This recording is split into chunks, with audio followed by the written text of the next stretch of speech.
Part 25, who the fuck did I marry? So, we weren't looking at houses anymore.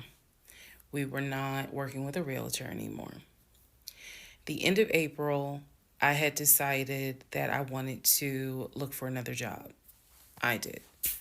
The reason I wanted to look for another job is petty. Yeah, it is. I wanted to look for another job because I was pissed off at the fact that um, I had basically was dependent on him to help with the car note. So I wanted to look for another job where I could afford life all by myself, including that car note, basically where I would make more money. I told him that I was going to start looking for another job. He laughed.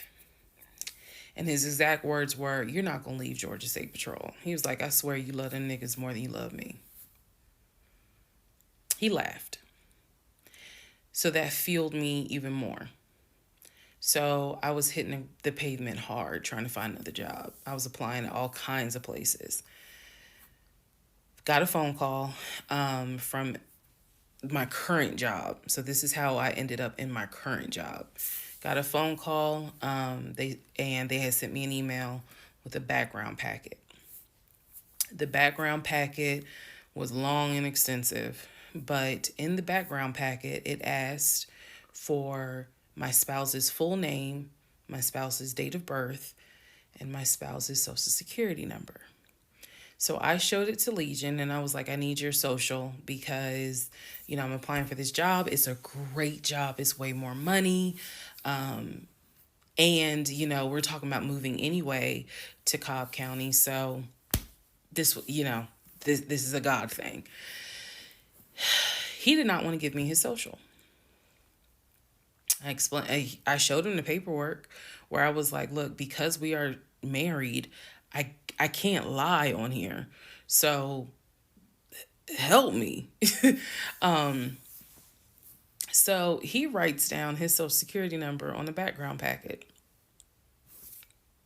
And I eventually turned it in. I had scanned it, saved it in my email, and sent it in. And I looked at it one day, just going through it, just making sure I didn't really miss anything. All T's were crossed, all I's were dotted. And I looked at his social, and something about the social seemed different than the social security number that I remember seeing when we did our marriage license. And so, for those who you remember in the previous part, I said I had ran his social security number from the marriage license.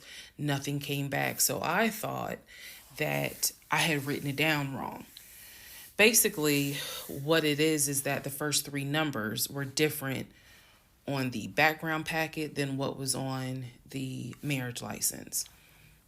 If you don't know this, here's a little trivia.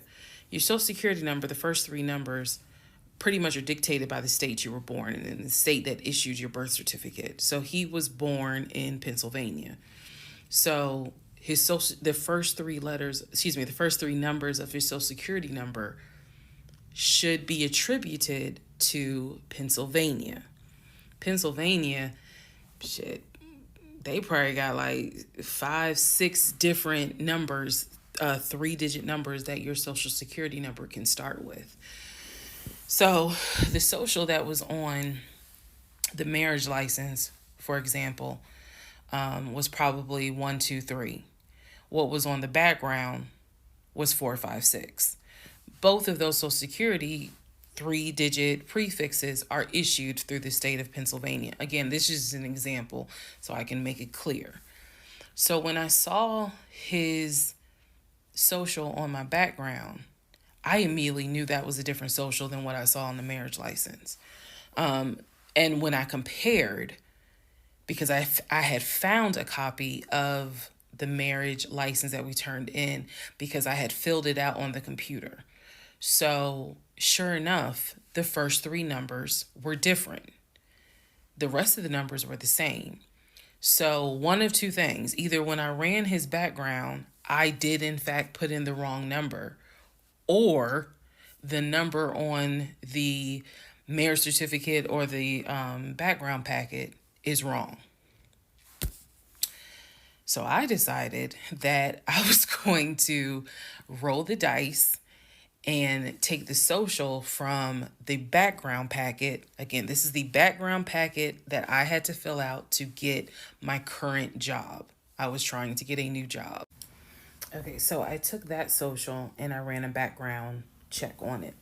What came back on this particular background was all the addresses that the social security number, I guess, had been attached to.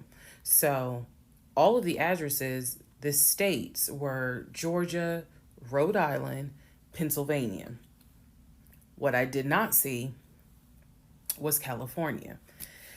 So I thought that was weird. I thought, okay, maybe this is not a complete background because clearly he went to San Diego State.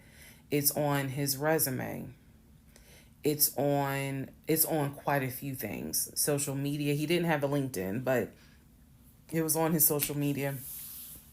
So clearly he had he had been to California. So maybe I just need to do a different background check. Also to note during this time, I think I told you guys he had hit his leg at work. So what was happening was it was getting more and more difficult for him to walk, like put pressure on that leg, on that knee.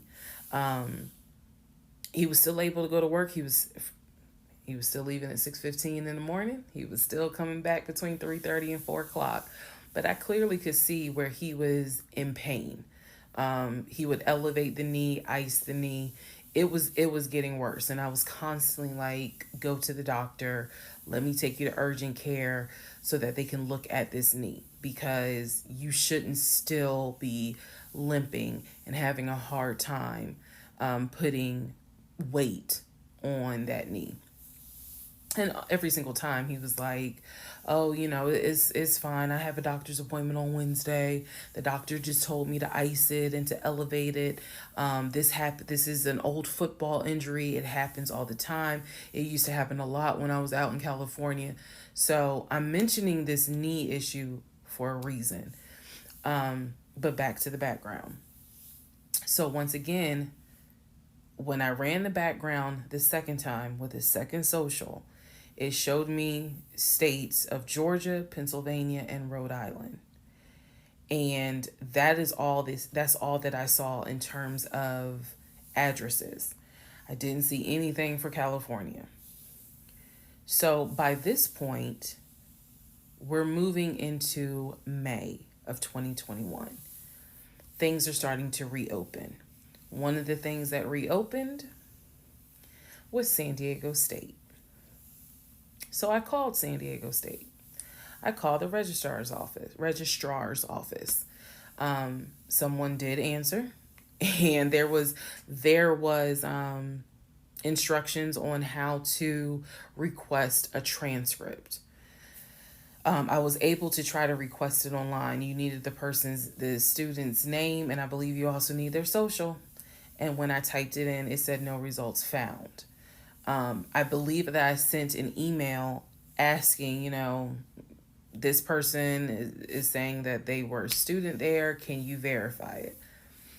The response I got was there were no records found with that social security number. So I'm like, okay. I asked him about it. And in part 26, I'll tell you exactly what his response was.